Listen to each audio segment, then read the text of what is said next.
প্রতিদিন সকাল একইভাবে শুরু হচ্ছে, একই রাস্তা, একই মুখ, একই হাসি। কিন্তু ঠিক সকাল 9:15 সব কিছু থেমে যায়।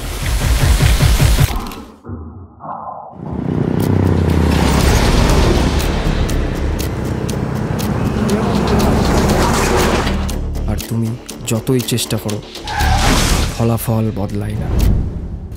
তুমি কি পারবে পালাতে এই অভিশপ্ত সময়ের ফাঁদ থেকে, নাকি চিরকাল আটকে থাকবে নিজের ভুলের জন্য?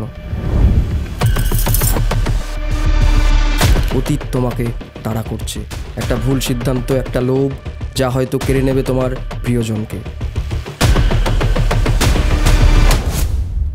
কিন্তু সময় তোমাকে একটা শেষ সুযোগ দিচ্ছে, ভুল শুধরাও, নইলে